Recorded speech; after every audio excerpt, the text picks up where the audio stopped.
I'd be pretty good, but see, if you did, I wouldn't sweat it, because I'd just say, your mom is so dumb, she thought a quarterback was her tax refund. Oh, that's fine. I've seen this kind of thing happen my whole life, unreported, and it's got to change. Right. Nah. No, what's gonna change is our approach. From now on, I'm practicing what Brother Malcolm called vigorous action and self-defense. If your neighbor had something to hide, why'd he invite you in to see all of his stuff? I thought you said I was up. I wasn't talking, you're sorry. Who the f were you talking to? Were you talking to yourself?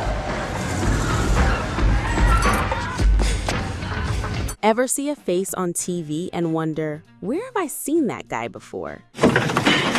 Oh, here, Terrell, this is the same kind of jacket they wore in the 60s, man. And it smells like it ain't been washed since.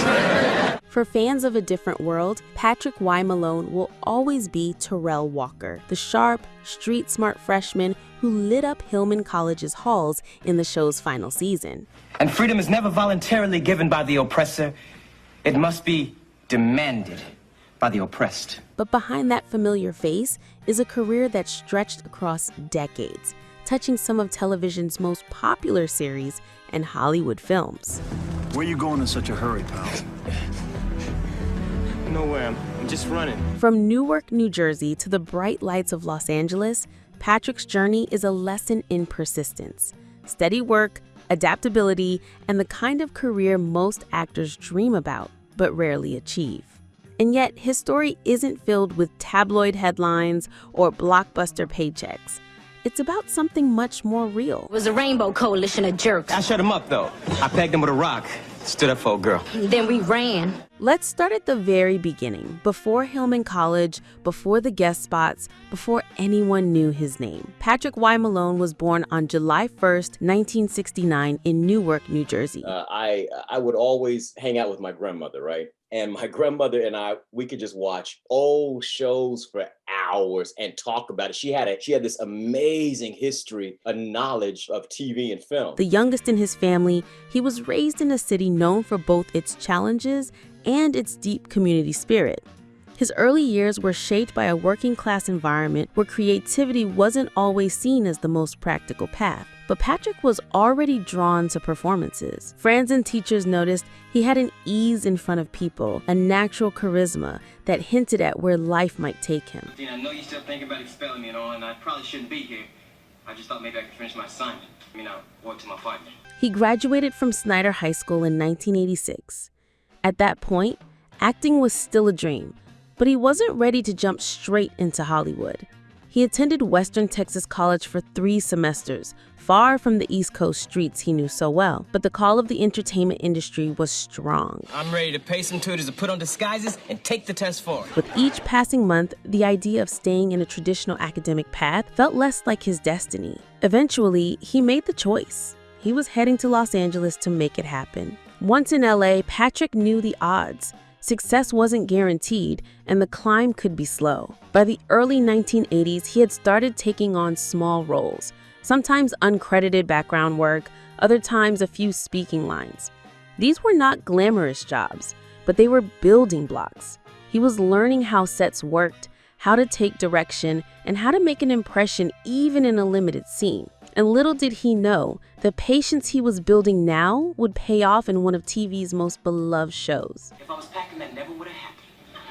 Oh, come on, Dean, can't you cut me some slack? My mom's gonna kick my butt. School's the only thing I have going for me. As the years rolled on, his credits began to include appearances in films like The Bonfire of the Vanities and Grand Canyon. I'm just running. Running from what? Nothing. I live around here. Where? I don't know. They weren't starring roles, but they put him in the room with seasoned professionals and on the radar of casting directors who valued reliability. Each job gave him a little more experience, a little more confidence. But one call in 1992 would change how audiences remembered him forever. That moment came when Patrick was cast in the 6th and final season of A Different World. You must maintain a GPA of A- or better. Ain't no problem. All 23 episodes. The hit sitcom, a spin-off of The Cosby Show, was already a cultural touchstone, depicting the lives of students at the fictional Hillman College. Mr. Wayne, I'm sorry, but this fly hottie just stopped me in the hall. That's for my digits. And that's more important than getting to my class on time? Yeah. For its last season, the show introduced Terrell Walker, a freshman with raw intelligence and a knack for trouble. Yo, Miss Horn, meaning no disrespect, but as good as you look today, I drink your daddy's bathwater. Terrell was more than just another student character. He had scored an impressive 1,500 on his SATs, but his backstory was layered with struggles, missteps, and misunderstandings. Come on, Dean, the gun's not even loaded. Why do you have this gun? Sometimes you gotta watch your back, but you wouldn't understand. Over the course of the season, he dealt with academic challenges, moments of self-doubt, and even serious issues like false accusations and conflict with authority. Now what's gonna change is our approach. From now on, I'm practicing what Brother Malcolm called vigorous action and self-defense. Patrick appeared in every single episode of that season, a testament to how central Terrell had become to the storylines. What made his performance stand out was the humanity he brought to the role. Slow down, little red Corvette. Terrell could have been written as a one-dimensional, streetwise kid, but Patrick gave him depth. He was witty, vulnerable, ambitious, and flawed all at once. We need to do more than just carry some signs during the Thanksgiving parade. I say we disguise ourselves as pilgrims and infiltrate a float. The audience connected with him because he felt real. But when the series wrapped in 1993, he faced the same question many TV actors do. What comes after a big break? Fortunately for him, the years that followed were busy. Patrick moved into a string of guest starring roles throughout the mid-1990s.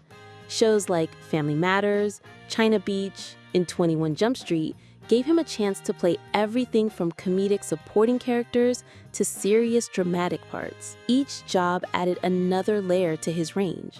We are? You were gonna ask me, weren't you? You bet! By the late 1990s, his film work was expanding too. Can you believe he even appeared in Sister Act 2, Back in the Habit? Something going on?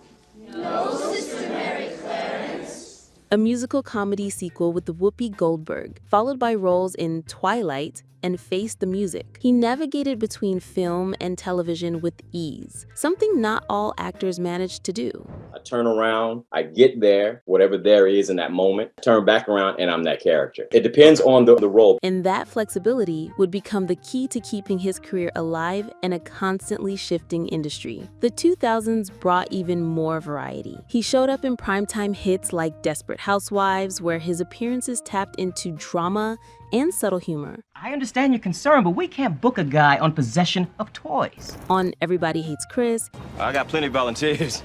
This time of year, everybody wants to give back. he played into the show's nostalgic comedy style. NCIS Los Angeles gave him time in the procedural spotlight, while Las Vegas and Dexter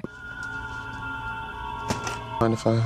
my guest? let him slip into entirely different genres. On Dexter, his turn as an evidence technician was brief but memorable, a role that relied on precision and subtle presence rather than flashy performance. He's taken on indie films, shorts, and TV guest roles with the same commitment as his more high-profile work. What kept Patrick relevant across decades was his adaptability. One month he might be playing a police officer, the next a blue-collar worker, and the next a quirky side character. That versatility was his greatest strength. It meant he could work across any type of genre, sitcom, drama, procedural, even suspense, and never feel out of place. And behind that adaptability was something else, an acting style rooted in authenticity. If it's a role that I know for a fact that this casting director doesn't really see me as, I go in there as the character. Physically, Patrick carried a commanding but approachable presence. At 5'8", with a strong build and a rich baritone voice, he could deliver authority without overplaying it. Directors valued that. Here we go.